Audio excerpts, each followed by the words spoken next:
பெருமழையால் பாதிக்கப்பட்டுள்ள தூத்துக்குடியில் முதலமைச்சர் மு.க.ஸ்டாலின் இன்று நேரில் ஆய்வு. நெல்லையிலும் மழை வெள்ள பாதிப்புகளை ஆய்வு செய்கிறார். தூத்துக்குடி மாவட்டம் பழைய காயல் பகுதியில் சாலையில் பாய்ந்தோடும் காட்டாற்று வெள்ளம்.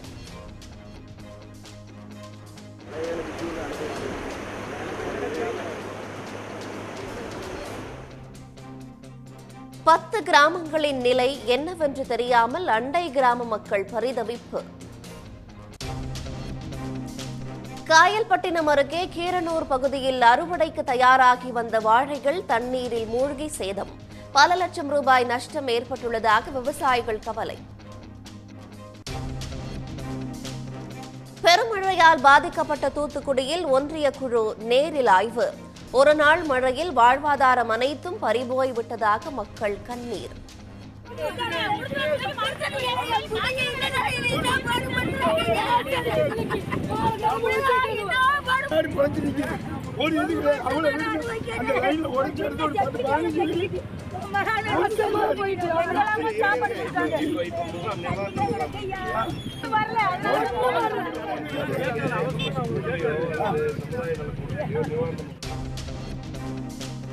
தூத்துக்குடியில் பள்ளி கல்லூரிகளுக்கு இன்று விடுமுறை. நெல்லையில் பள்ளிகளுக்கு மட்டும் விடுமுறை அளித்து மாவட்ட ஆட்சியர் உத்தரவு. ராஜபாளையம் அருகே குடியிருப்புகளை சுற்றிலும் வடியாத வெள்ளம். 3 நாட்களாக தேங்கியுள்ள மழை நீரால் மக்கள் பாதிப்பு.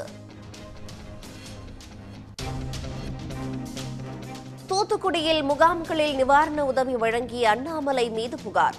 ஒரு சிலருக்கு மட்டுமே நிவாரணம் வழங்கி புகைப்படம் எடுத்துக் கொள்வதாக குற்றச்சாட்டு. தூத்துக்குடியில் வெள்ளத்தில் சிக்கி தவித்த கர்ப்பிணியை படகில் சென்று மீட்ட கனிமொழி எம்பி. ஆண் குழந்தை பிறந்ததை அடுத்து தாயும் சேயும் நலம் என்று கனிமொழி தகவல். மதுரை மாவட்டம் மேலூர் சுற்றுவட்டாரத்தில் நேரடி நெல் விதைப்பில் ஆர்வம் காட்டும் விவசாயிகள். தண்ணீர் தேவை, சாகுபடி நாட்கள் குறைவதால் லாபம் பெருகும் என்று எதிர்பார்ப்பு. குற்றவியல் நடைமுறை சட்டங்களுக்கு மாற்றாக 3 புதிய மசோதாக்கள். பல்வேறு மாற்றங்களுடன் புதிய மசோதாக்கள் மக்களவையில் நிறைவேறியது. நாடாளுமன்ற மக்களவையில் கேரளாவை சேர்ந்த மேலும் 2 எம்பிக்கள் இடைநீக்கம். பதாகைகளை ஏந்தி முழக்கம் எழுப்பியதால் சஸ்பெண்ட் செய்யப்பட்டதாக அறிவிப்பு.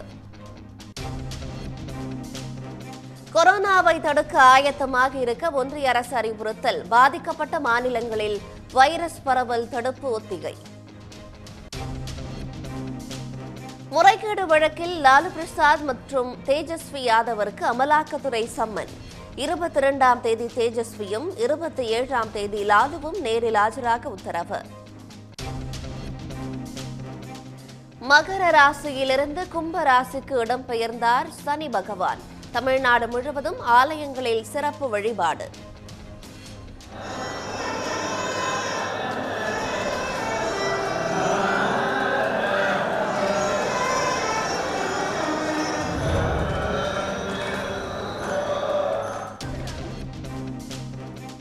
தமிழ்நாட்டை சேர்ந்த chess grandmaster Vaishali, cricket வீரர் முகமது ஷமி உள்ளிட்ட 26 பேர் அர்ஜுனா விருதுக்கு தேர்வு. வாழ்நாள் சாதனைக்கான தயான் சந்த் விருது தமிழ்நாட்டை சேர்ந்த கபடி பயிற்சியாளர் கவிதா செல்வராஜுக்கு அறிவிப்பு.